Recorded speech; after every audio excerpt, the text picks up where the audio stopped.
తాకట్లో ఉన్న బంగారాన్ని విడిపించి ఆ రోజున మార్కెట్ ధర కట్టి మిగిలిన డబ్బును మీకు అందిస్తుంది కొమ్మూరి గోల్డ్.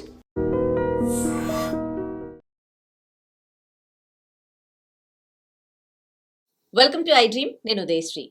హైదరాబాద్ లో ప్రస్తుతం రియల్ ఎస్టేట్ పరిస్థితి ఎలా ఉంది? స్తబ్దుగా ఉందని కొంతమంది, కొన్ని సంవత్సరాల నుంచి కూడా రియల్ ఎస్టేట్ మొత్తం పడిపోయిందని కొంతమంది, లేదు భూమి ఉంది అని కొంతమంది మాట్లాడుతూ ఉన్నారు. అసలు ప్రెసెంట్ ఎలాంటి పరిస్థితి ఉంది? అలాగే ఇప్పుడు మూసి ప్రక్షాళన అంటున్నారు. నిజంగా మూసి ప్రక్షాళన అనేది సాధ్యమేనా? ఒకవేళ మూసి ప్రక్షాళన జరిగితే ఎలాంటి పరిస్థితులు ఉంటాయి? ఇది మనకి లాభమా, నష్టమా? ఇకపోతే మెట్రో ఎక్స్పాన్షన్ అని, ఫ్యూచర్ సిటీ అని కొత్త కొత్త ప్రాజెక్ట్స్ వస్తూ ఉన్నాయి. వీటి ఇంపాక్ట్ హైదరాబాద్ పై ఎలా ఉండబోతుంది? హైదరాబాద్ రియల్ ఎస్టేట్ పై ఎలా ఉండబోతుంది? ఇవన్నీ కూడా మనకు తెలియజేయడానికి రియల్ ఎస్టేట్ ఎనలిస్ట్ శ్రీకాంత్ బాబు గారు మనతో ఉన్నారు. మాట్లాడదాం. నమస్తే sir, welcome to our studio. నమస్తే. సో సార్, హైదరాబాద్ అయితే అంటే డే బై డే డెవలప్ అవుతూనే ఉంది, మనకు కళ్ళ కట్టినట్లు కనిపిస్తోంది. కానీ రియల్ ఎస్టేట్ కి సంబంధించి కొన్ని సంవత్సరాల నుంచి కూడా అస్సలు బాలేదు అని చెప్తూ ఉన్నారు చాలా మంది. అంటే డిఫరెంట్ కమెంట్స్ వినిపిస్తూ ఉన్నాయన్నమాట. అసలు ప్రెసెంట్ రియల్ ఎస్టేట్ పరిస్థితి ఎట్లా ఉంది? కొన్ని సంవత్సరాల నుంచి కూడా వస్తున్న ఈ వార్తల్లో ఎంతవరకు వాస్తవం ఉంది? గత 2-3 ఇయర్స్ నుంచి మీరు తీసుకోండి, ఎట్లాంటి పరిస్థితి ఉంది? ఒకటండి, మీకు 2 ఇయర్స్ ఆల్మోస్ట్ గవర్నమెంట్ ఇప్పుడు చేంజ్ అయ్యి మనకు ఒక 2 ఇయర్స్ అవుతుంది. మీరు కనుక గమనిస్తే గవర్నమెంట్ మారటానికి ముందు రియల్ ఎస్టేట్ హైదరాబాద్లో చాలా హైలో ఉంది. కేసీఆర్ గారు గవర్నమెంట్ ఉన్న టైంలో లాస్ట్ ఇయర్ రియల్ ఎస్టేట్ కనుక మీరు చూస్తే హైదరాబాద్లో, అంటే మన సౌత్లో ఆ టైంలో మార్కెట్ బాగా పీక్స్లో ఉన్నది ఒక హైదరాబాద్లోనే. అది తెలంగాణలో మన హైదరాబాద్లోనే పీక్స్లో ఉంది. అది అందరికీ తెలుసు. ఆ టైంలో ఆయన రకరకాల ప్రాజెక్ట్స్ కూడా అనౌన్స్ చేశారు. ఇంకొక 6 months బిఫోర్ ఎలక్షన్ అనగా మెట్రో ఎక్స్పాన్షన్ రిలేటెడ్ ఏంది, ఫార్మాసిటీ రిలేటెడ్ ఏంది, హైదరాబాద్కి సంబంధించిన రకరకాల కొత్త ప్రాజెక్ట్స్ అనౌన్స్ చేశారు. అదే టైంలో నియోపోలిస్ తెలుసు కదా మీ అందరికీ. అక్కడ జరిగిన ఆక్షన్లో హైయెస్ట్ బిడ్కి చాలా కంపెనీస్ పోటీ పడి, రాజపుష్ప ఏంటి, రకరకాల పెద్ద పెద్ద కంపెనీస్, సత్వా ఏంటి, వీళ్ళందరూ పోటీ పడి అత్యధిక ధరలు, అంటే ఎవరు ఎక్స్పెక్ట్ చేయింది, ఈవెన్ ప్రభుత్వం కూడా ఇంత ధర పలకొచ్చు అని ఎక్స్పెక్ట్ చేయని రేట్లకి వాళ్ళందరూ కోట్ చేసి నియోపోలిస్లో పెద్ద పెద్ద షేర్, అంటే ఏదో ఒక 200 గజాలు 500 గజాలు కాదు, కొన్ని ఏకర్స్ ఆఫ్ ల్యాండ్ వాళ్ళందరూ ఎక్వైర్ చేయడం జరిగింది పెద్ద పెద్ద ప్రాజెక్ట్స్ చేయడానికి. సో ఆ టైంలో మార్కెట్ ఏంటంటే ఎవరు ఊహించని విధంగా చాలా హైలోకి వెళ్ళిపోయింది. సో ఆ తర్వాత ఏం జరిగిందో మన అందరికీ తెలుసు. 6 monthsలో ఎలక్షన్ వచ్చింది. జనరల్గా ఎలక్షన్స్ అప్పుడు ఏమవుతుంది, అందరూ కూడా wait and see. So elections period main real ఎస్టేట్లో మీ అందరికీ తెలుసు, ఒక 30-40% మించి వైట్ ఉండదు, మిగతాదంతా కూడా క్యాష్ రూపంలో ట్రాన్సాక్షన్స్ ఉంటాయి. సో ఎలక్షన్స్ అప్పుడు మీకు ఏమవుతుంది, ఈ క్యాష్ అనేది మూవ్ చేయటం అనేది కూడా కొంత శ్రమతో కూడుకుంది. సో వాటికి జవాబుదారీతనం, అంటే ఈ క్యాష్ ఎవరిది, ఎక్కడి నుంచి వచ్చింది, ఇవన్నీ చెప్పగలిగినట్టు ఉండాలి ఎవరి దగ్గర దొరికి. సో ఆ టైంలో రియల్ ఎస్టేట్ అనేది డెఫినెట్గా డౌన్ ఉంటుంది. ఆ ఎలక్షన్స్ అయిపోయి ఆ పీరియడ్ వరకు ఏంటంటే రియల్ ఎస్టేట్ అనేది చాలా డౌన్ ఉంటుంది. అంటే కొంతని కాదు, ఎక్కడైనా సరే, అది ఏ స్టేట్ అయినా. సో ఆ ఎలక్షన్స్ వల్ల కూడా ఏంటంటే పబ్లిక్ కూడా ఏంటంటే అయిపోయినాక తీసుకుందాం, ఎలక్షన్ అయిపోయినాక ఏమవుతుందో ఏంటో. మళ్ళీ గవర్నమెంట్ మారింది. ఇప్పుడు కేసీఆర్ గారు ఫర్ ఎగ్జాంపుల్ మొన్న హైటెక్ సిటీ నుంచి ఎయిర్పోర్ట్ కనెక్ట్ చేస్తూ మెట్రో వేద్దాం ఉన్నారు. మరి ఇప్పుడు గవర్నమెంట్ మారింది, రేవంత్ రెడ్డి గారు వచ్చిన తర్వాత ఉన్నారు, అసలు హైటెక్ సిటీ నుంచి ఎయిర్పోర్ట్కి మెట్రో వేయటం వల్ల నష్టం వస్తుంది కానీ లాభం ఏంటి? హైటెక్ సిటీ నుంచి ఎయిర్పోర్ట్కి మెట్రో ఆ సైడ్ కనెక్షన్ ఎన్ని, అంటే ఎంతమంది దాన్ని యూటిలైజ్ చేసుకోగలరు, ఎన్ని ప్రాంతాలను కనెక్ట్ చేస్తుంది, అంత టికెట్ ప్రైస్ వర్కౌట్ కాదు, ఇది పబ్లిక్ అంత ఫీజిబిలిటీ కాదు. దానికన్నా వేరే డైరెక్షన్లో మనం కనుక కొత్తపేట సైడ్ నుంచి కనుక మనం మెట్రో ప్లాన్ చేసుకుంటే అది ఇంకా బెటర్గా ఉంటుంది. అక్కడ ఆల్రెడీ హ్యాబిటేషన్ ఉంది, పబ్లిక్ కావాలి అని చెప్పి కంప్లీట్ అటు నుంచి ఇటు వచ్చేసి. సో ఇలాంటివి జరుగుతూ ఉంటాయి అనమాట. అందుకని ఎలక్షన్స్ అప్పుడు ఏంటంటే చాలా మంది కూడా 70-80% పబ్లిక్ ఏంటంటే వెయిట్ అండ్ సీ అనే దూరంలో ఉంటారు. సో అలా రియల్ ఎస్టేట్ అప్పుడు కొంత ఆగిద్ది. సో వేరేస్ మనం అనుకున్నట్టే ఎలక్షన్ అయిపోయింది, కొత్త గవర్నమెంట్ వచ్చింది. గవర్నమెంట్ వచ్చిన తర్వాత మళ్ళీ వాళ్ళ కొత్త పాలసీలు, ఎందుకంటే ఆల్మోస్ట్ 9 years తర్వాత ఎలక్షన్ జరిగి గవర్నమెంట్ మారింది. 2 terms కేసీఆర్ గారు చేశారు. సో ఇప్పుడు కొత్తగా కాంగ్రెస్ గవర్నమెంట్ వచ్చింది. సో స్టేట్ బైఫర్కేషన్ జరిగిన తర్వాత ఫస్ట్ టైం వాళ్ళు పవర్లోకి రావడం జరిగింది. సో వాళ్ళ ఆలోచనలు, వాళ్ళు కొన్ని ప్రామిసెస్ చేశారు పబ్లిక్కి, వాట్ ఎవర్. సో వాళ్ళు దీని, అంటే గవర్నమెంట్ ప్రజెంట్ పొజిషన్ ఎలా ఉంది ఏంటి అని వాళ్ళు they have released A white paper document. So Kaleshwaram project గురించి కానివ్వండి, రకరకాల వాటి గురించి వాళ్ళు వైట్ పేపర్ రిలీజ్ చేశారు. రాష్ట్ర ఆర్థిక పరిస్థితి కొంచెం బాగలేదు, ఉమ్, సో మేము టూ మచ్ ఆఫ్ ఎక్స్పెక్టేషన్స్ని మేము అందుకోలేము, ఉమ్, టైం పడుతుంది, గవర్నమెంట్ ఎంప్లాయీస్ కానివ్వండి అందరూ కొంచెం మాకు సహకరించాలి అని వాళ్ళు వచ్చిన వెంటనే ఓపెన్గా ఒక వైట్ పేపర్ డాక్యుమెంట్ రిలీజ్ చేసి ఒక ప్రెస్ మీట్ పెట్టి చెప్పడం జరిగింది. సో ఎప్పుడైనా మార్కెట్లో ఏంటంటే మీకు తెలియదు ఏం కాదు, ఇక్కడ ఒక పెద్ద గూగుల్ కంపెనీ వస్తుంది, లేకపోతే అమెజాన్ కంపెనీ వస్తుంది, ఒక 10,000 మందికి జాబ్స్ వస్తున్నాయి, వాళ్ళకి ఒక 200 ఎకరాల ల్యాండ్ ఇచ్చింది గవర్నమెంట్ అనగానే రేపు పొద్దు నుంచి అక్కడ రియల్ ఎస్టేట్ పరిగెత్తుతుంది. అవును. ఆ ప్లేస్ ఎక్కడ ఉందో ముందు తెలియని వాళ్ళు కూడా రేపు పొద్దునే గూగుల్లో సెర్చ్ చేసి అక్కడ ఏ వెంచర్లు ఉన్నాయో ఆన్లైన్లో సెర్చ్ చేసి వాళ్ళకి కాల్ చేసి రేపు పొద్దు నుంచి అటు వెళ్ళిపోయి ముందు అక్కడ మనం ఒక పీస్ ఆఫ్ ల్యాండ్ మనం తీసి పెట్టుకోవాలి, లేదంటే రేపు అవి పెరిగిపోతాయి, మనకు దొరకవు, మన పిల్లలకి మంచి ఇన్వెస్ట్మెంట్ అయింది, వాళ్ళ చదువులకైనా వాళ్ళ మ్యారేజెస్కైనా వాట్ ఎవర్ ఉమ్, సేవింగ్స్ కింద బాగుంటుంది అన్న మైండ్ సెట్ ఉంటుంది ఇక్కడ. అవును. మధ్య తరగతి వాళ్ళకి కానివ్వండి, ఎగువ మధ్య తరగతి వాళ్ళకి ఎక్కువ వాళ్ళ ఆలోచన విధానం అలా ఉంటుంది. సో ఎప్పుడైతే ఒక స్టేట్ గవర్నమెంట్ నుంచి ఉమ్, ఒక డైరెక్టర్ ఒక సీఎం గారు ఎప్పుడైతే ఇది మన రాష్ట్ర పరిస్థితి, ఆర్థిక పరిస్థితి, సో మేము దీన్ని అన్నిటినీ సెటరేట్ చేసుకుంటూ మేము ఏదైతే కొన్ని ప్రామిసెస్ చేసామో, కొన్ని గ్యారంటీలు, కొన్ని పథకాలని ఇవన్నిటిని కూడా ముందు తీసుకెళ్తా ఉన్నారో ఒక్కసారిగా పబ్లిక్ షాక్ అయ్యారు. ఉమ్, ఎందుకంటే ఆల్రెడీ హైలో ఉంది మార్కెట్ ఎలక్షన్కి ముందు. ఉమ్, ఉమ్, సో అలాంటిది ఒక 6 నెలల తర్వాత ఇలాంటి వార్త విన్నామే మనం. ఉమ్, సో ఇంత హైలో ఉన్న మార్కెట్ అయింది ఒకసారిగా అలా ఆగినది. ఉమ్, పబ్లిక్ ఎందుకు కొంత ఆగుదాం చూద్దాం అసలు ఏంటి వీళ్ళ ఆలోచనలు అనుకో. ఉమ్, సో ఆ ప్రాసెస్లో ఏం జరిగింది, అప్పుడు మనకి ఫార్మాసిటీ అనుకున్న ప్లేస్ ఏదైతే ఒక 20,000 ఎకరాలు ఎక్వైర్ చేశారో మనకి శ్రీశైలం రోడ్లో, ఆ ప్లేస్లో ఇక్కడ ఫార్మాసిటీ కాదు, ఇది ఎయిర్పోర్ట్కి దగ్గరగా ఉంది, అవుటర్కి అటు రీజనల్ రింగ్ రోడ్ ఏదైతే అప్కమింగ్ ఉమ్, వీటికి బాగుంటుంది. సో ఇలాంటి ప్లేస్లో మనం ఇంకొక ఫ్యూచర్ సిటీ డెవలప్ చేసుకుందాం.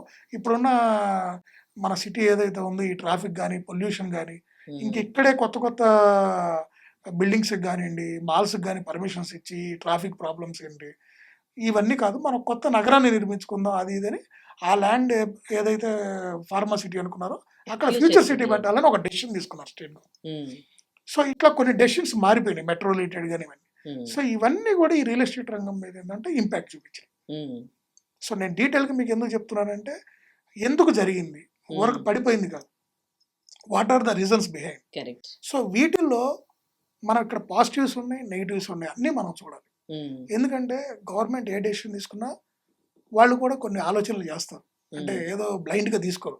వాళ్ళు అటు రైట్ అన్నారు కాబట్టి మేము లెఫ్ట్కి వెళ్తామని అట్లా ఏమి బ్లైండ్గా అయితే వాళ్ళు మాట్లాడరు. ఉమ్, సో కొన్ని ఫీజిబిలిటీస్ ఏంటి, ఉమ్, ఎందుకంటే రేపు ఆ వాళ్ళు తీసుకున్న డెసిషన్ ఇంకొకళ్ళు తప్పు పట్టకూడదు కాబట్టి. ఉమ్, అవును. సో వాళ్ళు కూడా కొంత సో అలా వాళ్ళు పబ్లిక్ కూడా ఏంది, సరే చూద్దాం గవర్నమెంట్ వచ్చింది ఇప్పుడే కదా, ఇంకో 6 months వెయిట్ చేసి చూద్దాం, ఉమ్, ఈ 6 monthsలో వీళ్ళ పాలసీస్ ఎలా ఉంటాయి, వీళ్ళు ఏం చేయబోతున్నారు.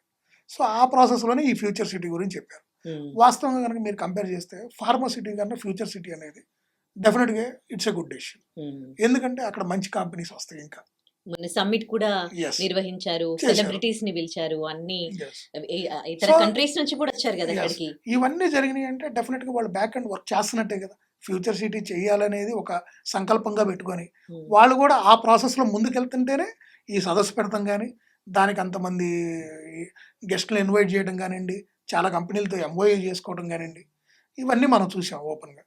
సో వాళ్ళకు ఒక చేయాలని వాళ్ళకు కూడా ఒక ఆశయం. సో ఇక్కడ నేను అనేది ఏంటంటే ఫార్మాసిటీ కూడా వాళ్ళకు రద్దు అనలా. వాళ్ళు ఏమన్నారు, ఒక చోట పెట్టి ఫార్మాసిటీని అక్కడ అండర్ గ్రౌండ్ వాటర్ రిసోర్సెస్ కానివ్వండి ఆ ఏరియాని అంతా పొల్యూట్ చేసుకునే కన్నా కూడా, ప్లస్ ఏదైతే ఇప్పుడు మనం అనుకున్న ఏరియా ఇంటర్నేషనల్ ఎయిర్పోర్ట్, శంషాబాద్లో ఉన్న ఇంటర్నేషనల్ ఎయిర్పోర్ట్కి ఒక జస్ట్ ఒక 12-13 కిలోమీటర్ల పరిధిలో ఉంది కాబట్టి దీనికన్నా బెటర్గా కొంచెం దూరం వెళ్ళిపోయి మల్టిపుల్ ప్లేసెస్లో ఉమ్, ఫార్మా విలేజెస్ అని ఒకే చోట 20,000 ఎకరాలు కాకుండా అక్కడ ఒక 2,000 అక్కడ ఒక 3,000 ఎకరాల్లో డెవలప్ చేసుకుంటే అక్కడ ఉన్న లోకల్ పబ్లిక్ కూడా జీవనోపాధి వస్తుంది. ఉమ్, సో ఎంప్లాయ్మెంట్ అనేది కూడా డిస్ట్రిబ్యూట్ అవుతుంది. సో అన్ని ఏరియాస్ డెవలప్ అవుతాయి. ఇక్కడ మన ఫ్యూచర్ సిటీ డెవలప్ చేసుకుంటే సో ఈ సిటీకి ఆ సిటీకి మధ్యలో ఇంటర్నేషనల్ ఎయిర్పోర్ట్ కానివ్వండి, అవుటర్ రింగ్ రోడ్ కానివ్వండి, నెక్స్ట్ ఇటు అవుటర్కి అటు రీజనల్ రింగ్ రోడ్కి అప్కమింగ్ రీజనల్ రింగ్ రోడ్, వీటి మధ్య డిస్టెన్స్ 30 kilometers. ఈ మధ్యలో ఈ 20,000 ఎకరాలు ఉంది కాబట్టి ఉమ్, ఫ్యూచర్లో ఈ సిటీ చాలా పెద్ద గ్లోబల్ సిటీలో తయారవుతుంది అని వాళ్ళు ఒక మంచి ప్లాన్ వేశారు. ఉమ్. అంటే వాళ్ళు చెప్పారు అని మనం దాన్ని ఇది కాదు కానీ వాళ్ళు ఏదైతే ఆలోచన వాళ్ళది. వాళ్ళు ఏదైతే పబ్లిక్ చెప్పారో ఉమ్, దాని గురించి ఇన్డెప్త్ మేము కూడా మా రిసోర్సెస్తో మేము తెలుసుకొని మేము సేకరించిన ఇన్ఫర్మేషన్ ప్రకారం ఎస్ ఇది నిజంగా హైదరాబాద్ పరంగా ఆలోచించి డెఫినెట్గా వీళ్ళు తీసుకున్న మంచి డెసిషనే. ఫ్యూచర్ రిలేటెడ్ ఇంకా ముందు ముందు హైదరాబాద్కి రోజు కొన్ని వందల వేల మంది వచ్చి వాళ్ళ జీవనోపాధి కోసం ఇక్కడికి వచ్చి రకరకాల విధంగా సెటిల్ అవుతున్నారు, మన అందరికి తెలిసిందే. అండ్ నార్త్ ఇండియన్స్ అయినా ఎక్కడెక్కడ వస్తున్నారు, కేవలం ఆంధ్ర తెలంగాణలో కాదండి హైదరాబాద్ సెటిల్ అయ్యేది, నార్త్ నుంచి ఏంటి ఎంతో మంది వచ్చి ఇక్కడ సెటిల్ అవుతున్నారు. సో ప్రతి ఒక్కళ్ళకి ఇది ఒక స్వేచ్ఛగా బతకగలిగిన సెక్యూరిటీగా ఉంది, ప్లస్ క్లైమేట్ పరంగా కానివ్వండి, అన్ని విధాల వాటర్ పరంగా కానీ ప్రతిదీ, ఎడ్యుకేషన్ పరంగా కానీ, ఇంటర్నేషనల్ స్కూల్స్ ఉన్నాయి ఇక్కడ. సో ఈ అన్నిటిని దృష్టిలో పెట్టుకొని పబ్లిక్ ఏంటంటే ఇక్కడ ఉండటానికి ఇష్టపడుతున్నారు. సో అలా ఇక్కడ సెటిలర్స్ పెరుగుతున్నారు. దానివల్ల ఈ రోజు ఇన్ని ప్రాజెక్టులు వస్తున్నాయి, సిటీ ఇంత ఎక్స్పాండ్ అయింది. ఇప్పుడు ఫ్యూచర్ సిటీ అన్నప్పుడు మాట్లాడినప్పుడు అక్కడ చాలా మంది వచ్చి ఎంఓయూలు కూడా కుదుర్చుకున్నారు.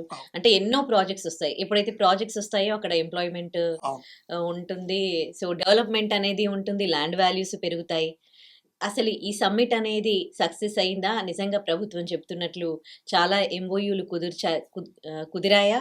అండ్ కొత్త కొత్త ప్రాజెక్ట్స్ వస్తే నిజంగానే ఫ్యూచర్ సిటీ ఏ ఉద్దేశంతో అయితే వాళ్ళు ఇదైతే అనుకున్నారో అది ఉద్దేశం నెరవేరినట్లయినా రియల్ ఎస్టేట్ రియల్ బూమ్ పెరిగిందా అక్కడ? ఒకటండి, రీసెంట్గా జరిగిన సమ్మిట్ అయితే ఆ పర్టికులర్ ఏరియా ఏదైతే ఫ్యూచర్ సిటీ ప్రాజెక్ట్ కోసం, అంటే ఇంతకుముందు ఫార్మా కోసం ఎక్వైర్ చేసిన ఆ 20,000 ఏకర్స్లోనే ఈ సమ్మిట్ కూడా పెట్టడం జరిగింది.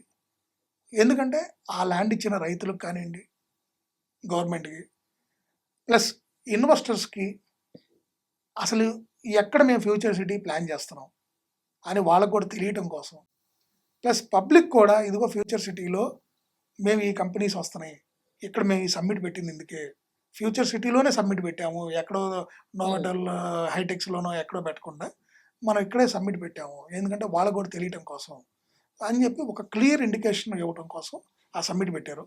సమ్మిట్ మాత్రం సక్సెస్ అయింది, దాంట్లో ఎటువంటి సందేహం లేదు. కాకపోతే ఒకటండి, మొన్న జరిగిన ఎంఓయూలు ఏదైతే ఉంటాయో అవన్నీ కూడా కార్యరూపం దాల్చడానికి కొంత టైం పడుతుంది. ఎందుకంటే బయట నుంచి కంపెనీస్ వస్తాయి, వాళ్ళు అక్కడి నుంచి ఫండ్స్ తీసుకొని ఇండియాకి మూవ్ చేసి ఆ ఫండ్స్తో ఇక్కడ ఈ ప్రాజెక్ట్ స్టార్ట్ చేయడం, స్టేట్ గవర్నమెంట్ నుంచి అప్రూవల్ తీసుకోవడం, ఇవన్నీ జరుగుతుంది. సో ఇది ఒక ప్రాసెస్ కాబట్టి కొంత టైం అయితే పడుతుంది. ఇక్కడ ఇంకోటి ఏంటంటే మన సైడ్ నుంచి గవర్నమెంట్ కూడా ఏంటంటే కేవలం ఎంఓఈలు చేసుకోవడమే కాకుండా వీళ్ళు కూడా ఏం చేయాలంటే రెగ్యులర్గా వాళ్ళతో మానిటర్ చేసుకుంటూ, వాళ్ళతో కమ్యూనికేషన్ గ్యాప్ లేకుండా ఇక్కడ లోకల్ అథారిటీస్తో కూడా ఈ వర్క్స్ అన్ని స్పీడప్ చేయించి, బ్యాక్ అండ్ చేయాల్సిన పేపర్ వర్క్స్ కానివ్వండి ఇవన్నీ స్పీడప్ చేయించి, వాళ్ళకి ఏదైతే వీళ్ళ సైడ్ నుంచి ఇస్తున్న కొన్ని బెనిఫిట్స్ ఏమవుతున్నాయో అవన్నిటిని కూడా క్లియర్గా ఆన్ పేపర్ వాళ్ళకి డెలివరబుల్స్ అన్ని కరెక్ట్గా చూపించి స్పీడప్ చేసుకుంటే డెఫినెట్గా స్పీడ్గా అవుతుంది, దాంట్లో ఇదేం లేదు. ఒకటి, ఫ్యూచర్ సిటీ నేను పలానా చోట పెడుతున్నా అనే ఇండికేషన్ అయితే క్లియర్గా ఇచ్చారు, దాంట్లో ఎటువంటి సందేహం లేదు. సమ్మిట్ కూడా అక్కడే పెడతాం అనేది, సో డెఫినెట్గా గవర్నమెంట్ తీసుకున్న ఒక మంచి డెసిషన్ అది, we have to appreciate that. ఆ సమ్మిట్ జరిగిన తర్వాత కనుక చూస్తే ఆ ఏరియాలో స్తబ్దతగా ఉన్న రియల్ ఎస్టేట్ అయితే కొంత కదలికి వచ్చింది. సో అనుకున్నంత రాలేదు కానీ కొంత అయితే కదలికి వచ్చిందండి. So let's wait and see. కానీ అదే కొంచెం కొద్ది టైమే మనకు వినిపించింది, ఆ పీరియడ్ ఆఫ్ టైంలోనే ఫ్యూచర్ సిటీ గురించి వినిపించింది. ఆ తర్వాత అక్కడ ల్యాండ్స్ పైన ఇన్వెస్ట్ చేస్తున్నట్లు అయితే ఎలాంటి న్యూస్ వినలేదు. అంటే ఒకటి, ఆ ఏరియాలో ఆల్రెడీ అంతకుముందు ఫార్మా సిటీ అని చెప్పి ఒక 8 years ఆల్మోస్ట్ 8 years అయిందండి ఆ ల్యాండ్స్ ఎక్వైర్ చేశాక. సో అప్పటి నుంచి అక్కడ ఫార్మా సిటీ వస్తుందని చెప్పి చాలా మందికి ఎంప్లాయ్మెంట్ రాబోతుంది. సో సిటీకి చుట్టుపక్కల ఉన్నటువంటి ఫార్మా కంపెనీస్కి సంబంధించిన పెద్ద పెద్ద యూనిట్స్ కూడా అక్కడ పెడుతున్నారు, కొన్ని అసలు రీలోకేట్ అవుతాయి ఫార్మా సిటీకే అని చెప్పి రకరకాల న్యూస్లు ఆ రోజున్న గవర్నమెంట్ మనకు చెప్పడం జరిగింది. రెగ్యులర్గా మనం చూసాం కూడా పేపర్లో ఏంటి అన్నింటిలో కూడా వాళ్ళ స్టేట్మెంట్స్ ఏంటి, ఏ కంపెనీస్ రాబోతున్నాయి అని కూడా ఇచ్చారు, ఫార్మా యూనివర్సిటీ ఏంటి, దాంట్లో రకరకాల చాలా ప్లాన్ చేశారు. సో ఎప్పుడైతే వాటిని బేస్ చేసుకుని ఆల్రెడీ అక్కడ చాలా మంది ఇన్వెస్ట్ చేశారు, సో అక్కడ మార్కెట్ ఆల్రెడీ ఒక హైక్ వెళ్ళి ఉందండి. ఆ చుట్టుపక్కలంతా కూడా మార్కెట్ ఆల్రెడీ అక్కడ చాలా వెంచర్లు వచ్చినాయి, కొన్ని వందల వెంచర్లు వచ్చి కొన్ని లక్షల ప్లాట్లు అక్కడ ఉన్నాయి, ఆల్రెడీ చాలా మంది ఇన్వెస్ట్ చేసి కూడా ఉన్నారు ఫార్మా సిటీని బేస్ చేసుకుని. సో ఇప్పుడు అక్కడ ఫ్యూచర్ సిటీ అనగానే అక్కడ ఏమవుతుందంటే ఇప్పుడు కొత్తగా ఒక ఏరియాని ఐడెంటిఫై చేసి అక్కడ ఫ్యూచర్ సిటీ అంటే ఈ రోజు నుంచి అవి వచ్చే మార్కెట్ వేరండి, ఈ రోజు నుంచి వచ్చే ఫ్రెష్ ఇన్వెస్టర్స్, సో మనకి ఆ గ్రోత్ చాలా బాగా కనపడుతుంది. సో ఇక్కడ ఆల్రెడీ ఫార్మా సిటీని బేస్ చేసుకుని అక్కడ అంతా వెంచర్లు వచ్చి ఇన్వెస్ట్మెంట్స్ అయిపోయి మీకు ఆ చుట్టుపక్కల మినిమం 20,000 రూపాయలు తక్కువ అయితే గజం లేదు. హ్మ్. కొన్ని 35,000 కూడా అమ్మారు. హ్మ్. సో ఆ ఇదిలో ఉంది కాబట్టి వెంటనే ఫ్యూచర్ సిటీ అనగానే ఏమవుతుందంటే మీకు పెద్ద చేంజ్ కనపడల. ఓకే. మీరు ఆ 35,000, 50,000, 60,000 అనేది మీకు వచ్చినట్టయితే మీకు డెఫినెట్గా చేంజ్ కనపడేది. కరెక్ట్. కాకపోతే ఆల్రెడీ అక్కడ ఏంటి? ఫార్మాని బేస్ చేసుకొని వాళ్ళు పెద్ద పెద్ద ప్రాజెక్ట్స్ చేశారు కాబట్టి సో ఆ రియల్ ఎస్టేట్ అనేది అక్కడ ఆల్రెడీ ఎగ్జిస్టింగ్ హ్మ్. 5 to 7 ఇయర్స్ నుంచి పెద్ద పెద్ద ప్రాజెక్ట్స్ వచ్చి వందల వేల ఎకరాలు ఆల్రెడీ డెవలప్ చేసి పెద్ద పెద్ద ప్రాజెక్టులు చేసి ప్లాటింగ్ చేసి కస్టమర్స్ కొనుక్కొని ఉన్నారు, ఇన్వెస్ట్ చేసి ఉన్నారు కాబట్టి చాలా మంది మనకు అంత అగ్రెసివ్గా హ్మ్. మార్కెట్ అనేది పెరగలేదు ఆ ఓకే. పర్టికులర్ ఏరియాలో కూడా. ఓకే. సో ఓవరాల్గా ఏంటంటే ఎలక్షన్ తర్వాత కనుక మీరు చూస్తే ఇక రకరకాల ఫ్యాక్టర్స్ వీటి వల్ల మార్కెట్ అనేది అయితే స్తబ్దతగా ఉంది, దాంట్లో అయితే డౌట్ లేదు. హ్మ్. ఇకపోతే మూసీ ప్రక్షాళన. ఇప్పుడు మూసీ ప్రక్షాళన ఆవశ్యకత అనేది ఉందా అండి అసలు? మూసీ ప్రక్షాళన వల్ల హైదరాబాద్ రూపురేఖలే మారిపోతాయని ప్రభుత్వం చెప్తోంది. ఆల్రెడీ హైదరాబాద్‌కంటూ ఒక గుర్తింపు ఉంది. అండ్ వెల్ డెవలపింగ్ ఎప్పుడు హ్యాపెనింగ్ ప్లేస్ ఇది. ఎప్పుడు డెవలప్‌మెంట్ అనేది జరుగుతూనే ఉంటుంది. ఇప్పుడు ఈ మూసీ ప్రక్షాళన వల్ల లాభమా? నష్టమా? ఎలాంటి రూపురేఖలొస్తాయి అసలు? ఒకటండి, మూసీ వల్ల ఎన్ని ఎఫెక్టెడ్ ఏరియాస్ ఉన్నాయో మనకు తెలుసు. దాంట్లో రోజు ఎంత వేస్ట్ దాంట్లో డంప్ చేస్తున్నారు, ఎంత పొల్యూట్ అయిపోయింది, ప్లస్ అది సిటీలో నుంచి పాస్ అవుతూ వెళ్తుంది. హ్మ్. దానివల్ల ఎంతో మంది ఎఫెక్ట్ అవుతున్నారు. అక్కడ నల్గొండ జిల్లా ప్రజల వరకు దానివల్ల ఎఫెక్ట్ అవుతున్నారు ఉన్నారు. సో ఇలా రకరకాల ప్రాబ్లమ్స్ ఉన్నాయి, అది అందరికీ తెలుసు. మూసి ప్రక్షాళన చేయటం అంటే ఒకటి, పాడైపోయిన దాన్ని బాగు చేసుకోవటం ఎప్పుడూ మంచి పద్ధతి. కానీ సాధ్యం కాకపోతే కావాలి కదా కాకపోతే అసలు. ఇక్కడ ఒకటి ఏంటంటే అది చెయ్యాలంటే ఒక డెడికేషన్తో కొన్ని వేల కోట్ల రూపాయల డబ్బు కావాలి, దానికి సెంట్రల్ గవర్నమెంట్ సపోర్ట్ కూడా కావాలి. కేవలం రాష్ట్ర ప్రభుత్వం వల్లే సాధ్యమైతే కాదు. లేదా రాష్ట్ర ప్రభుత్వం భారీ స్థాయిలో అప్పులు తీసుకొచ్చుకొని హ్మ్. ఆ డబ్బులతో దాన్ని ప్రక్షాళన చేయాలి. ఆ డబ్బుల్ని వీళ్ళు ఎంత బెటర్గా యూటిలైజ్ చేస్తారు, ఎంత టైంలో ఈ ప్రాజెక్టుని వీళ్ళు ఒక ప్రాపర్ వేలో ఒక ప్రాపర్ ప్లాన్ ప్రకారం చేస్తారని చాలా ఇంపార్టెంట్ ఇక్కడ. సో ఆల్రెడీ దాని మీద కొన్ని ప్రొటెస్టులు కూడా జరుగుతున్నాయి. సో ఇవన్నీ ఏంటంటే పబ్లిక్ కూడా వాళ్ళు అంటే మనం ఏం చేయబోతున్నాం, హ్మ్. దీనివల్ల మీరు అడిగారు కదా ఇప్పుడు లాభమా నష్టమా, సో దీని ప్రాసెస్ ఏంటి, ఇవన్నీ కూడా ప్రభుత్వం కూడా కొంత అవగాహన కార్యక్రమాలు కల్పించాల్సిన అవసరం ఉంది. హ్మ్. డెఫినెట్గా అటు మీడియాతో డెఫినెట్గా ప్రభుత్వం తరపున ఎవరైతే ఈ ప్రాజెక్టులో ఇన్వాల్వ్ అయి ఉన్నారో అధికారులు ఏంటి, వాళ్ళందరూ కూడా డెఫినెట్గా ఆ శాఖకు సంబంధించిన మంత్రులు ఏంటి ఒక మీడియా సమావేశం పెట్టాలి.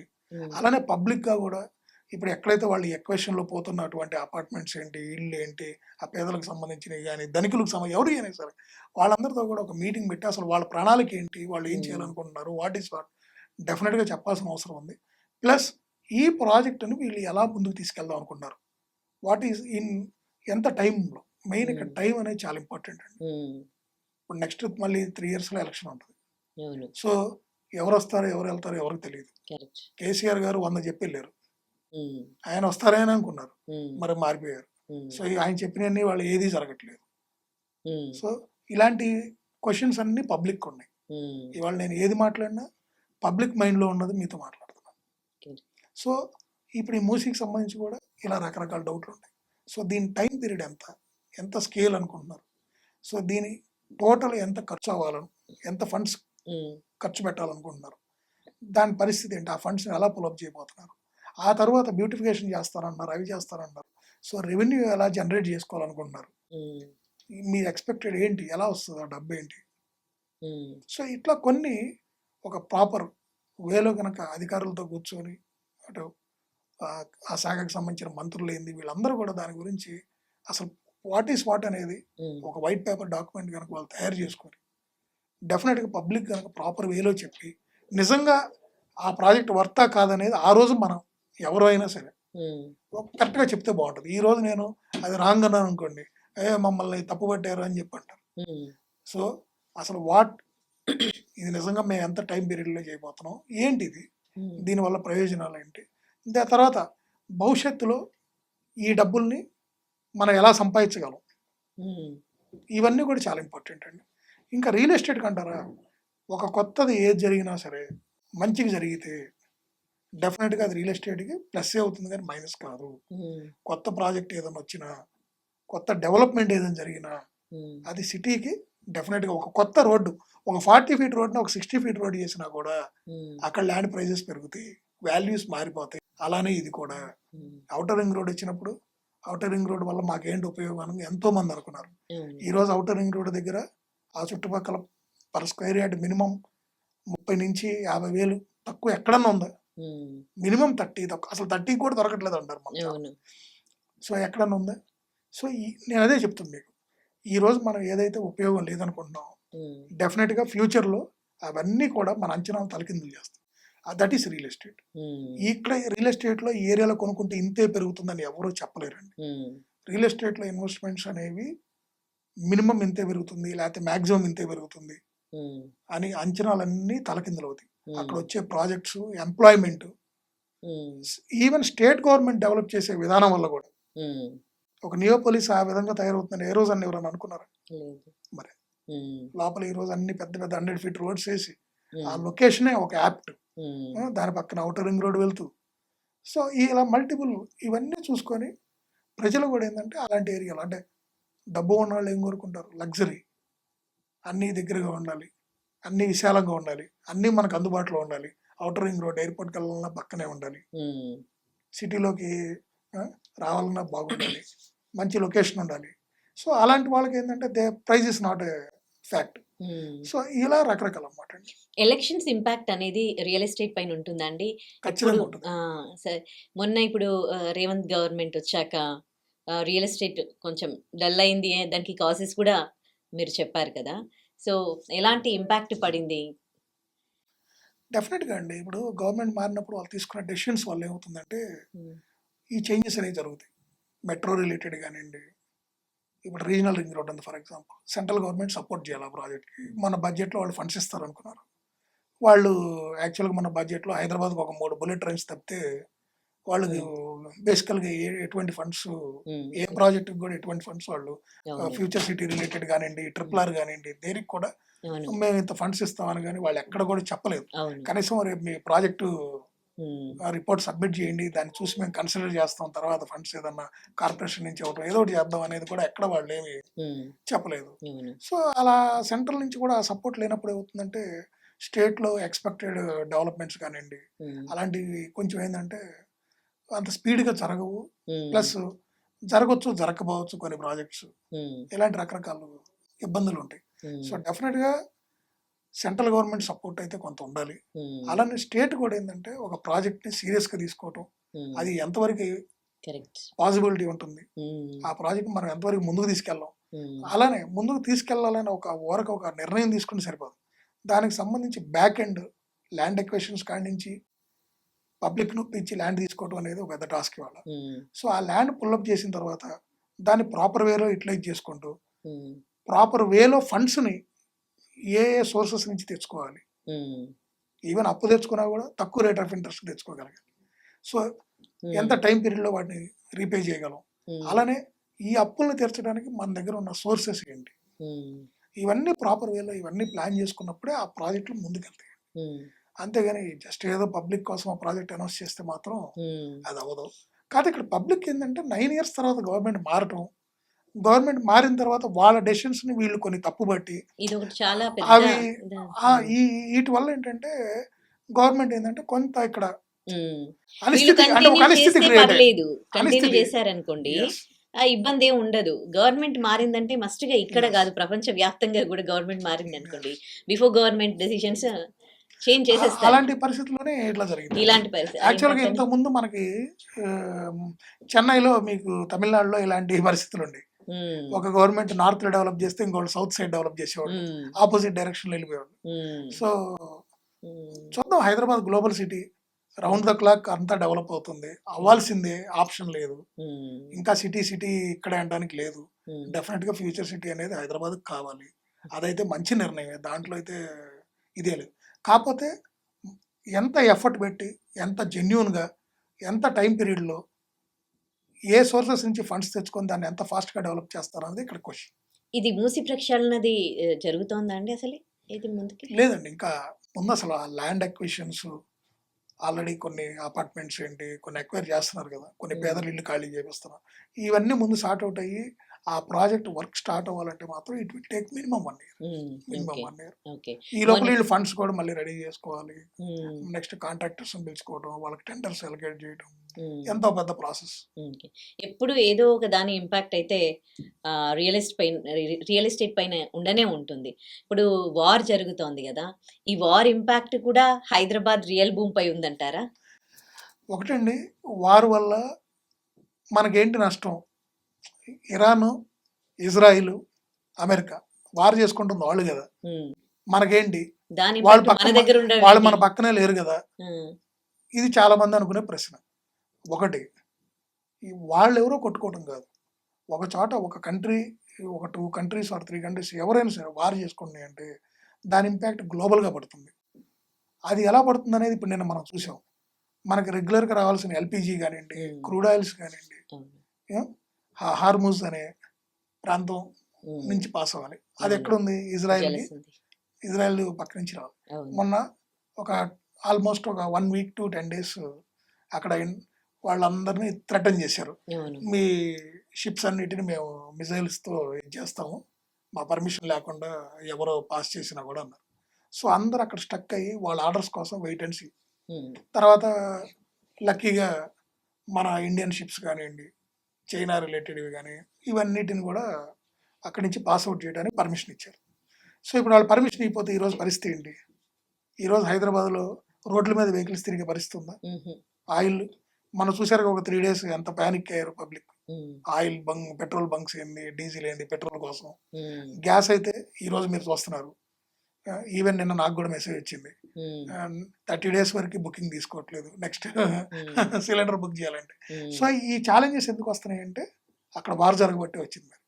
సో డెఫినెట్గా ఇలాంటి ప్యానిక్ పొజిషన్లో మనకి మన రొటీన్, మనం బయటకు వెళ్ళాలి. ఇప్పుడు నేను మీ దగ్గరకు రావాలన్నా కార్లో రావాలి, మరి నాకు డీజిల్ దొరకకపోతే నేను ఎలా రాగలను? అవును, నేను బయటకు వెళ్ళాలన్నా, నా ఆఫీస్కి వెళ్ళాలన్నా, ఉమ్, ఇంట్లో నేను ఏదైనా తినాలన్నా గ్యాస్ కావాలి. సో ఇలాంటివన్నీ మనకి ఇలాంటి సిచ్యువేషన్స్ అరైజ్ అయినప్పుడు ఉమ్, మనం ఇంకా హైదరాబాద్ పెరుగుతుందా, ఎక్కడ ఉమ్. రియల్ ఎస్టేట్లో ఇన్వెస్ట్ చేద్దాం, లేకపోతే ఎక్కడ కొత్త గేటెడ్ కమ్యూనిటీలో వెళ్ళాగా ఉందామా, ఈ ఆలోచన ఎక్కడ చేస్తారు పబ్లిక్? అయిపోయి మళ్ళీ డమాలమంటది ఇంకా. సో డెఫినెట్గా అండి, కరోనా వచ్చినప్పుడు అయినా మార్కెట్ పడింది, ఉమ్, స్టేట్ బైఫర్కేషన్ వచ్చినప్పుడు మార్కెట్ పడింది. ఉమ్, సో ఇలాంటి సిచ్యువేషన్స్ అరైజ్ అయినప్పుడు ఏంటంటే డెఫినెట్గా మార్కెట్ మీద ఆ ఇంపాక్ట్ ఉంటుంది. ఉమ్. ఇప్పుడు ఏఐ వచ్చింది సాఫ్ట్వేర్లో, దానివల్ల ఎంతో మందికి జాబ్ జాబ్స్ పోయినాయి. ఉమ్, పోవటమే కాదు ఇంకా పోతాయి పోతే అని కూడా కంపెనీస్ ఓపెన్గా అనౌన్స్ చేస్తున్నారు. అవును, ఆ, వీటి వల్ల కొత్త కొత్త ప్రాజెక్ట్స్ ఏమవుతాయి, ఇప్పుడు హోల్డ్లోకి వెళ్ళిపోతూ ఉంటాయి. ఉమ్, సో ఏ రిలేటెడ్ నెక్స్ట్ వాళ్ళు కావాలి ఎంప్లాయీస్. ఇప్పుడు సీనియర్ ఎంప్లాయీస్ చాలా మందికి లేఆఫ్స్ అవుతున్నాయి, ఉమ్, ఫ్రెషర్స్ తీసుకుంటున్నారు. మళ్ళీ సీనియర్స్ వెళ్ళి ఆ కొత్త టెక్నాలజీస్ని అడాప్ట్ చేసుకుంటే కానీ మళ్ళీ వాళ్ళకి ఛాన్సెస్ ఉండవు. ఉమ్, సో అలాంటి వాళ్ళు ఇప్పుడు మరి వాళ్ళు భారీ శాలరీస్లో ఉంటారు, ఎక్కువ ప్యాకేజెస్లో ఉంటారు. అవును, అలాంటి వాళ్ళు పెద్ద పెద్ద గేటెడ్ గవర్నమెంట్లో 3 కోట్లు 4 కోట్ల ఫ్లాట్లు అనేది వాళ్ళకి లోన్స్ వస్తాయి, ఉమ్, లేదు వీళ్ళ దగ్గర సేవింగ్స్ ఉంటే వీళ్ళు కొనగలరు. అవును, మరి ఇప్పుడు వాళ్ళకి లేఆఫ్స్ జరుగుతుంటే ఉమ్, మరి వాళ్ళు పెద్ద పెద్ద వాటిలో ఇన్వెస్ట్ చేయగలరా, ఉహు, పెద్ద పెద్ద విల్లాలు కొనగలరా? సో అలాంటప్పుడు ఆబ్వియస్గా మనం ఏం మాట్లాడుకుంటాం, ఒక ఉమ్, బిల్డర్ని మీరు కలిశారు, ఏం చెప్తాడు, నాకు సేల్స్ ఇవ్వండి. సో ఉమ్, మార్కెట్ అనేది మళ్ళీ పడిపోయింది. సో ఇలాంటి రీజన్స్ ప్రతిదీ ఉంటుందండి. ఉమ్, అది అమెరికాలో ఒక కంపెనీకి ఒక ఇంపాక్ట్ జరిగిన, ఆ కంపెనీకి సంబంధించిన ఒక బ్రాంచ్, ఉమ్, ఒక యూనిట్ హైదరాబాద్లో ఉంటే సో ఆ ఎంప్లాయీస్కి ఆ ఎఫెక్ట్ ఎలా పడుతుందో డెఫినెట్గా బయట నుంచి వచ్చిన కంపెనీస్ మన దగ్గర ఇన్వెస్ట్ చేశారు, మనకి ఎంప్లాయ్మెంట్ ప్రొవైడ్ చేస్తున్నప్పుడు ఉమ్, ఎక్కడ ఏది జరిగినా కూడా దాని ఇంపాక్ట్ మనకే కాదు అందరి మీద పడుతుంది. ఉమ్, సో ఇప్పుడు మార్కెట్స్ అనేవి కొంత రెసిషన్ అయితే నడుస్తుంది, ఉమ్, కనపడని రెసిషన్ ఉంది మార్కెట్. ఉమ్. ఇప్పుడు ఈవెన్ ఇప్పుడు నిన్న దుబాయ్ చూశారు మీరు, ఉమ్, నిన్నటిదాకా అక్కడ కూడా సేఫెస్ట్ ప్లేస్, అవును, మిడిల్ ఈస్ట్, మన వాళ్ళు ఎంతమంది వెళ్ళి అక్కడ ఇన్వెస్ట్ చేశారు దుబాయ్ లో. మిడిల్ ఉమ్, ఈస్ట్ ఉమ్, బిజినెస్ బాగా జరుగుతూ ఉంటుంది దుబాయ్లో. ఉమ్, ఆల్ పెద్ద పెద్ద companies, renowned companies, um, renowned brands, they are having their corporate offices in Dubai. Um, Dubai real estate is very high. Dubai real estate is happening అది ఇది అన్నారు. ఈరోజు వారు వల్ల అక్కడ కొంత డ్యామేజ్ జరిగింది. ఇప్పుడు దుబాయ్ ఇన్వెస్ట్మెంట్స్ ఏంటి పరిస్థితి? చాలామంది ఇప్పుడు Dubai related real estate companies మొన్న వేరే వాళ్ళు ఒకరు కలిశారు, వాళ్ళు చెప్తున్నారు ఉమ్, మినిమం 3 to 5 years పడుతుంది మేము బౌన్స్ బ్యాక్ అవ్వాలంటే అంటున్నారు. అవునా? మరి పబ్లిక్ ఇప్పుడు రేపు నుంచి ఇరాన్ నేను దుబాయ్ మీద ఇంకా బాంబులు వేయనగానే వెంటనే మళ్ళీ పబ్లిక్ ఇన్వెస్ట్ చేస్తారా? అంటే ఆ జరిగిన కొలెక్టరల్ డ్యామేజ్ నుంచి వాళ్ళు గెట్ ఆన్ అవ్వాలిగా. మళ్ళీ కొంతమంది ఏం మాట్లాడారంటే దుబాయ్లో వాళ్ళ ఇప్పుడు అమెరికా ఇవి ఉంటాయి కదా, వాటిని ఏమంటారు, ఎంబసీలు, Yes. వాటిపైనే జరిగింది. అసలు దుబాయ్ రియల్ ఎస్టేట్ కి ఎటువంటి హామ్ జరగలేదు. ఇవన్నీ టీవీలో వస్తున్న న్యూస్ అన్ని కూడా అంతా ఫేక్. అసలు ఏం లేదు, ఎట్లా ఉందో రియల్ ఎస్టేట్ అంతే బాగుంది అని చెప్తూ ఉన్నారు. మన తెలంగాణ ఇన్వెస్టర్స్ అందరూ కూడా తెలంగాణ తర్వాత ఇన్వెస్ట్ చేసేది దుబాయ్లోనే కదా ఎక్కువగా. సో దీంట్లో మీకు ఏంటి ఒక్కసారి ఒకటండి, మన ఆఫీస్ మీద కాకపోయినా మన పక్క ఆఫీస్ మీద ఒక బాంబు పడినా కూడా దాని ఎఫెక్ట్ ఈ ఏరియా మొత్తం ఉంటుంది. సో అది కొంతకాలం అయితే ఆ ప్యానిక్ సిచ్యువేషన్స్ ఉంటాయి. దుబాయ్ అనేది కేవలంగా ఒక మిడిల్ ఈస్ట్లో ఒక మీకు అటు ఎయిర్ కనెక్టివిటీ పరంగా కానివ్వండి, బిజినెస్ పరంగా కానివ్వండి, వాళ్ళు టూరిజం డెవలప్ చేసుకొని డెవలప్ అయిన ప్లేస్ అది. సో అక్కడ ఎప్పుడైతే ఇలాంటి మిజైల్స్, ఇలాంటి డ్రోన్స్తో అక్కడ కొన్ని బ్లాస్ట్లు ఇలాంటివి జరిగినప్పుడు ఏమవుతుంది, డెఫినెట్గా బయట నుంచి వచ్చి ఇన్వెస్ట్ చేసే వాళ్ళ వల్లే దుబాయ్ అనేది రైజ్ అయింది. వాళ్ళ source of income only oil, అవునా కదా? అది కూడా అయిపోతుంది అని చెప్పి వాళ్ళు ఆల్టర్నేట్ ఏం చేయాలని చెప్పి ఈ టూరిజం మీద డెవలప్ అవుతున్నారు. సో అక్కడ ఫుట్బాల్ స్టేడియంస్ అని ఇవన్నీ డెవలప్ చేసుకుంటున్నారు వాళ్ళు. సో ఇలాంటి టైంలో అలాంటి హ్యాపెనింగ్ ప్లేస్లో ఏదైనా ఒక చిన్న ఇది జరిగింది అనుకోండి, డెఫినెట్గా అది భయభ్రాంతులకు లోనవుతారు. దాంట్లో ఎటువంటి సందేహం లేదు. సో ఇది అంత సేఫ్ ప్లేస్ కాదేమనుకుంటారు. అప్పుడు హైదరాబాద్లో బాంబులు వెళ్ళినప్పుడు కూడా మీకు ఒక 1 year పాటు ఎంత ప్యానిక్ సిచ్యువేషన్స్లో ఉన్నారు పబ్లిక్. బయట గుంపులుగా గ్యాదర్ అవ్వాలంటే ఎంత భయపడ్డారు, గోకుల్ చాట్ బ్లాస్టర్ కానివ్వండి. సో ఇలాంటి కొంత ఇంపాక్ట్ కొంతకాలం అయితే ఉంటుందండి. సో అలానే ఇప్పుడు మన హైదరాబాద్ మార్కెట్ కూడా ఇవన్నీ ఈ వార్ వల్ల కానివ్వండి, ఈ ఏఐ టెక్నాలజీ వల్ల జాబ్ మార్కెట్ డిస్టర్బ్ అవడం వల్ల కానివ్వండి, ఓవరాల్గా ఏంటంటే కొంత మార్కెట్లో రెసిషన్ అనేది అయితే ఉంది. సో దీనివల్ల ఏంటంటే పబ్లిక్లో ఏంటంటే ఒక డైలమా స్టేజ్ ఉంటుంది. అంటే డబ్బులు ఉన్నవాళ్ళు ఇప్పుడు మనం ఈ డబ్బులతో జాగ్రత్తగా ఉండాలేమో, ఈ వారి పుట్టులో ఆగిద్దో ఆగదో. ఎందుకంటే ఆల్రెడీ మనం రష్యాను యుక్రెయిన్ అదైతే కొన్ని సంవత్సరాల నుంచి నడుస్తుంది. వాళ్ళ వారు చూస్తున్నామా. సో దానికి అది నెవర్ ఎండింగ్ స్టోరీ లాగా ఉంది. సో ఈ వారు వల్ల జరిగే డ్యామేజెస్ ఇవన్నీ ఏంటంటే మనకు వెంటనే కనపడవండి, ఒకసారి అది ఆగిన తర్వాత తెలుస్తుంది దాని ఎఫెక్ట్స్ ఎలా ఉన్నాయి. ఇప్పుడు మొన్న ట్రంప్ చాలా కంట్రీస్ మీద రకరకాల రూపంలో ట్యాక్సెస్ పెంచేశాడు. ఈవెన్ మన ఇండియా మీద కూడా భయంకరంగా ట్యాక్సులు పెంచి మళ్ళీ వాటిని రివోక్ చేసి రకరకాలుగా చేశారు. సో ఈ వార్ తర్వాత వాళ్ళకి జరిగే డ్యామేజెస్ వల్ల ఆర్థికంగా జరిగిన నష్టాలని పూడ్చుకోవడానికి ఏం చేస్తారంటే ఇలాంటి ట్యాక్సెస్, ఇలాంటి రకరకాలు పెంచేస్తారు. ఆ టైంలో మరి అవన్నీ మనం ఆ ఇంపాక్ట్ మన మీద పడుతుందిగా. మరి ఇంత రెసిషన్ ఉన్నా కానీ ఇప్పటికీ చాలా మంది ఇన్వెస్టర్స్, ఇప్పుడు సెలబ్రిటీస్ ఎంతోమంది ఈ రియల్ ఎస్టేట్లో ఇన్వెస్ట్ చేస్తూనే ఉన్నారు కదా. ఒకటండి, మన దగ్గర డబ్బులుండి మనం ఇన్వెస్ట్ చేయాలనుకున్నప్పుడు మార్కెట్ డల్గా ఉన్నప్పుడు మనకు రూపాయి తక్కువగా వస్తుంది. సో ఇన్వెస్ట్ చేసుకుంటే మనం ఇక్కడే సెటిల్ అయి ఉన్నాం, ఇవాళ కాకపోతే రేపు పెరిగింది. సో మీకు హైదరాబాద్లో ఇన్వెస్ట్ చేసుకుంటే ఇబ్బంది అనేది కాదు మన చర్చ. సో డెఫినెట్గా మీ దగ్గర డబ్బులు ఉంటే ఇన్వెస్ట్ చేసుకోండి, కానీ అప్పు చేసి ఇన్వెస్ట్ చేస్తే వాళ్ళకి మాత్రం ఇది కొంత ప్యానిక్ సిచ్యువేషన్. ఓకే. సో దానివల్ల కొంత మార్కెట్ అనేది ఈరోజు ఇలా ఉంది. అంతకు మించి డబ్బులుండి మనకు ఒక ఇల్లు కావాలి, ఒక ప్లాట్ కావాలి, లేదా ఒక ఫ్లాట్ కావాలి, మనం కొనుక్కోగలం అనుకున్న వాళ్ళు డెఫినెట్గా కొనుక్కోవచ్చండి. ఇవాళ కాకపోతే ఇంకో 1 year కాకపోతే 2 years తర్వాత పెరిగిద్ది, కానీ దాంట్లో ఎటువంటి సందేహం లేదు. మళ్ళీ మార్కెట్ ఏదో ఇది అయిద్దని, ఇవన్నీ టెంపరీ. నేను మీకు అదే చెప్తుంది. కరోనా అప్పుడు కూడా ఒక 1 year మార్కెట్ బాగా స్ట్రగుల్ అయింది, కానీ కరోనా తర్వాత చూస్తే హైయెస్ట్ విత్ ఇన్ 6 months పీక్స్కి వెళ్ళిపోయింది హైదరాబాద్. టోటల్ ఇండియాలోనే హైయెస్ట్ హైదరాబాద్ పెరిగింది, ఆ విధంగా పెరిగింది కరోనా తర్వాత. మరి సో ఇలాంటి ఇంపాక్ట్స్ అనేవి కామన్ అండి. ఇది మెట్రో కూడా ఎక్స్పాన్షన్ చేయాలని గవర్నమెంట్ ఇందాక మనం మాట్లాడుకున్నాం కదా. సో అంటే డైరెక్షన్స్ మార్చింది. ఇట్లాంటివి జరిగినప్పుడు అంటే ఇప్పుడు మెట్రో ఎక్స్పాన్షన్ జరుగుతుంది కాబట్టి డెవలప్మెంట్ కూడా ఉంటుంది కదా. సో దాని ఇంపాక్ట్ కూడా రియల్ ఎస్టేట్ పైన ఉంటుంది కదా. డెఫినెట్గా ఉంటుందండి. అంటే ఇప్పుడు ఏం లేదు, ఇంతకుముందు మనకి హైటెక్ సిటీ నుంచి చేద్దాం అనుకున్న దాన్ని ఇప్పుడు మార్చారు. ఇప్పుడు కొత్త లైన్స్ ఇంక్లూడ్ చేశారు, షామీర్పేటకు సంబంధించి కానివ్వండి, డిఫరెంట్ డైరెక్షన్స్ వెళ్తున్నారు. సో అటు సైడ్ మళ్ళీ మార్కెట్ పెరుగుతుంది. అటు పబ్లిక్కి మెట్రో ఉంది కాబట్టి ఆ నియరెస్ట్లో వాళ్ళు చిన్న చిన్న హౌసెస్ ఏంటి, ఫ్లాట్స్ ఏంటి ఇలాంటివి కొనుక్కొని అక్కడ స్థిరపడటానికి ఇష్టపడతారు.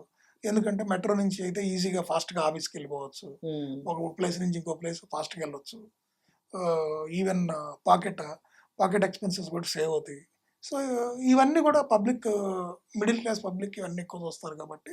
ఇప్పుడు సో ప్రాజెక్ట్స్ గవర్నమెంట్ ప్రకటించినంత మాత్రాన పెరిగిపోతూ ఉన్నాయి. ఎందుకంటే ఆ ప్రాజెక్ట్స్ ముందుకెళ్ళేది ఎంతవరకో ఏంటో అసలు మనకు అయ్యేంత వరకు కూడా ఏం చెప్పలేము. ఎందుకంటే ఇప్పుడు మెట్రో ఎక్స్పాన్షన్ ప్రకటించింది. కానీ సెంట్రల్ గవర్నమెంట్ నుంచి సపోర్టే లేదు. మొన్న బడ్జెట్‌లో ఫండే రిలీజ్ చేయలేదు. కనుక ఈ ప్రాజెక్ట్ మళ్ళీ ముందుకు వెళ్తుందా లేదా కూడా తెలీదు. సో అప్పుడే మనం అక్కడ డెవలప్‌మెంట్స్ ఎట్లా ఎక్స్‌పెక్ట్ చేయగలం? ఒకటండి, ఇప్పుడు ప్రజెంట్ మెట్రోని స్టేట్ గవర్నమెంట్ టేక్ ఓవర్ చేయబోతుంది. ఎల్ఎన్‌టీ ఎందుకంటే నుంచి. టేక్ ఓవర్ చేయబోతుంది. ఆ ప్రాసెస్ నడుస్తుంది. ఆల్రెడీ దానికి ఒక కమిటీ చేసి దాన్ని ఫాస్టప్ చేయమన్నారు. సో వన్స్ ఆ టేక్ ఓవర్ అయిపోతే నెక్స్ట్ ఫేజ్, సెకండ్, థర్డ్ ఫేజ్లో ఏవైతే ఎక్స్పాన్షన్ ఉన్నాయో వాటికి అప్పుడు సెంట్రల్ గవర్నమెంట్ నుంచి వీళ్ళకి కొంత ఫండ్ వస్తుంది. ఓ 30-40% దే ఆర్ ఎక్స్పెక్టింగ్. సో హ్మ్. ఎంత అనేది మనకు అప్పుడు తెలుస్తుంది. హ్మ్. సో ఇట్లా కొన్ని హడ్డిల్స్ ఉంటాయి. వీటిని వీళ్ళు ఎంత స్పీడ్గా కంప్లీట్ చేసుకొని ముందుకెళ్తే హ్మ్. డెఫినెట్గా అంత ఫాస్ట్గా, అంటే వీళ్ళు ఎక్స్పెక్ట్ చేసిన ఫండ్స్ సెంట్రల్ గవర్నమెంట్ నుంచి కూడా రావడానికి అవకాశం ఉంది. హ్మ్. ఇక మరీ ముఖ్యంగా రీజనల్ రింగ్ రోడ్డుకి సంబంధించి సెంట్రల్ గవర్నమెంట్ నుంచి వీళ్ళు బాగా ఎక్స్పెక్ట్ చేశారు. సో అక్కడి నుంచి రాకపోయేటప్పటికి నిన్న రీసెంట్గా క్యాబినెట్ మీటింగ్లో కూడా రీజనల్ రింగ్ రోడ్కి అదే బడ్జెట్లో కూడా హ్మ్. అరౌండ్ ఒక 1600 కోట్లు స్టేట్ గవర్నమెంటే హ్మ్. రీజనల్ రింగ్ రోడ్కి ఒక ఫండ్ అలొకేట్ చేసి, ఇంకా వేరే కార్పొరేషన్స్ నుంచి కూడా ఫండ్ని చూసి దాన్ని, అంటే రీజనల్ రింగ్ రోడ్ని మనమే టేకప్ చేద్దాం, హ్మ్. ప్లస్ అటు సెంట్రల్ గవర్నమెంట్ నుంచి కూడా కొంత ఫండ్ కోసం వాళ్ళతో కూడా చర్చలు జరిపి దాన్ని కూడా మనం హ్మ్. పుషప్ చేద్దాం అనే ఒక మోడ్లో వెళ్తున్నారు. హ్మ్. సో లెట్స్ సీ ఎంతవరకు అవుతుంది అనేది. హ్మ్. ఓకే. ప్రెజెంట్ ఒకవేళ ఇప్పుడు ఇన్వెస్ట్ చేయాలి అని అనుకుంటే మిడిల్ క్లాస్ వాళ్ళకి కానీ, లేకపోతే ఇన్వెస్టర్స్‌కి కానీ ఇది మంచి టైం అంటారా? డబ్బులుండి ఇన్వెస్ట్ చేయాలనుకున్న వాళ్ళకి ప్రతిరోజు రైట్ టైమేనండి. హ్మ్. కాకపోతే ఇక్కడ ఒకటే నేను చెప్పేది, ఈరోజు మార్కెట్ కండిషన్ ఈరోజు పరిస్థితులకు అనుగుణంగా ఉంటుంది. ఇప్పుడు ఈరోజు వార్ అనేది మనం ఎవరు అనుకుంది కాదు, హ్మ్. సడన్గా జరిగింది. సో దాని impact we have to face అంతే. హ్మ్. మనం వెళ్ళి ఆపలేం కాబట్టి వీ హ్యావ్ టు సీ. హ్మ్. మన జాగ్రత్తలో మనం ఉండాలి. మన ఇంట్లో అవసరమైన నిత్యావసరాలు ఏవైతే ఉన్నాయో వాటిని మనం జాగ్రత్తగా పెట్టుకోవడం, హ్మ్. మన ఫ్యూయల్ కానివ్వండి ఇవన్నిటిని కూడా ఎప్పుడు జాగ్రత్తగా పెట్టుకుంటూ, అవసరమైతేనే హ్మ్. వాటిని మనం ఖర్చు పెట్టుకుంటూ జాగ్రత్తగా ఉండి, ఈ వార్ తొందరగా ఎండ్ అయిపోవాలి, అంత నార్మల్‌గా వెళ్ళిపోవాలి హ్మ్. అనేది మనం we have to hope for the best. హ్మ్.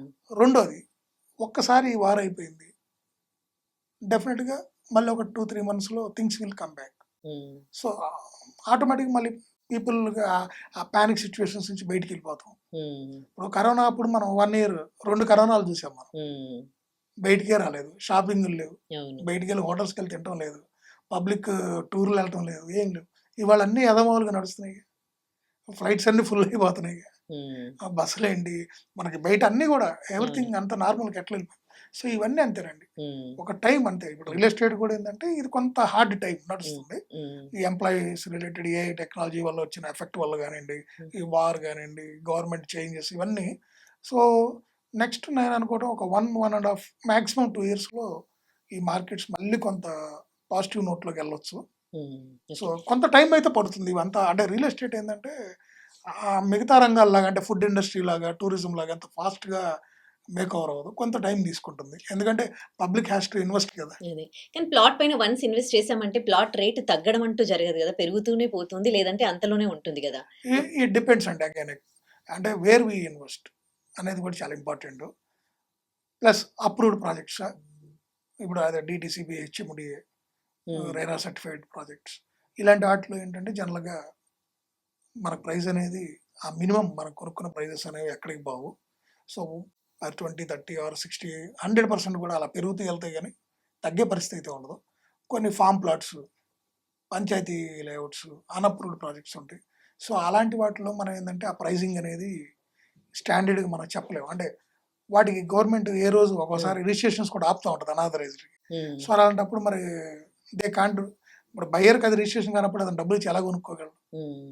సో అలాంటి హర్డిల్స్ వచ్చినప్పుడు ఏందంటే వాటికి వాల్యూస్ అనేవి తగ్గిపోవడం, కొన్నిసార్లు అయి డిస్ప్యూట్‌లో కూడా వెళ్ళిపోతా ఉంటాయి. హ్మ్. సో అందుకని ఏంటంటే అప్రూవ్డ్ ప్రాజెక్ట్స్‌లో ఉన్న వాటికైతే మాత్రం వాల్యూస్ ఇది కావు.